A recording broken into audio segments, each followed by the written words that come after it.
तेल कंपनियों ने पेट्रोल की कीमतों में 3 रुपए प्रति लीटर की कटौती, घटी हुई कीमतें आज से लागू।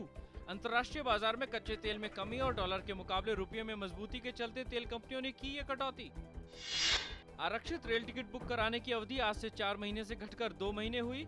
रेलवे ने थोक में टिकट बुक करने की दलालों की प्रवृत्ति पर अंकुश लगाने के लिए ये कदम उठाया। केंद्र सरकार ने विपक्षी दल भाजपा से संसद की कार्रवाई सुचारू रूप से चलने देने की अपील। प्रधानमंत्री कार्यालय में राज्य मंत्री वी नारायणसामी ने कहा कि सरकार हर मुद्दे पर संसद में चर्चा के लिए तैयार। कहा कई अहम विधेयक लंबित, विपक्ष को निभानी चाहिए रचनात्मक भूमिका। वित्त मंत्री पी चिदम्बरम ने प्रवर्तन निदेशालय के अधिकारियों को धन संशोधन मामलों की गंभीरता से जांच करने को कहा।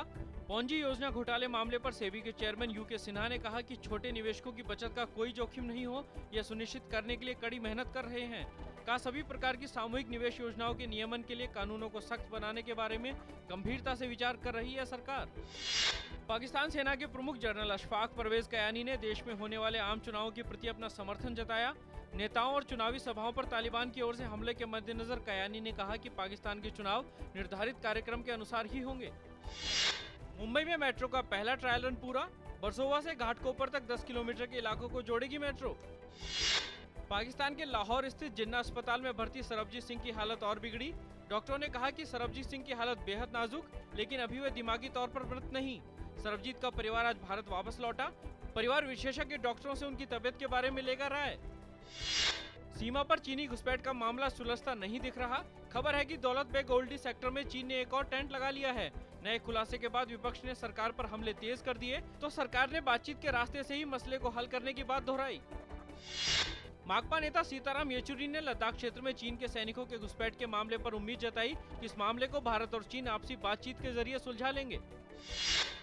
बांग्लादेश में सत्तारूढ़ आवामी लीग की शिरीन शर्मीन चौधरी बांग्लादेश की पहली महिला और सबसे युवा स्पीकर बन गईं। कल उन्हें इस पद की शपथ दिलाई गई। स्पीकर बनने से पहले वे महिला और बाल मामलों की राज्य मंत्री थी। संसद ने उन्हें देश की पहली महिला स्पीकर के रूप में सर्वसम्मति से चुना। साइप्रस की संसद ने देश के बेलआउट समझौते को दी मंजूरी। देश को दिवालिया होने से बचाने के लिए अंतर्राष्ट्रीय व्यापारियों के साथ अरबों का बेलआउट समझौता किया गया है। 56 सदस्यों वाली संसद में समझौते के पक्ष में 29 और विपक्ष में 27 वोट पड़े। विश्व चैंपियन विश्वनाथन आनंद आज अकेलाइन मेमोरियल शतरंज टूर्नामेंट के 8वें दौर में रूस के पीटर स्विटलर से ड्रॉ खेलकर संयुक्त रूप से दूसरे स्थान पर पहुंचे। सफेद मोहरों से 2 जीत दर्ज करने के बाद आनंद इस बाजी में लय में नहीं दिखे। आज अंतर्राष्ट्रीय मजदूर दिवस है। यह दिवस मेहनतकश मजदूरों को उचित पारिश्रमिक और उनके आर्थिक, सामाजिक अधिकारों और कल्याण के मकसद से मनाया जाता है। यह वैश्विक आर्थिक व्यवस्था के अंतर्गत आर्थिक संबंधों को मजबूत बनाने में भी अहम भूमिका निभाता है।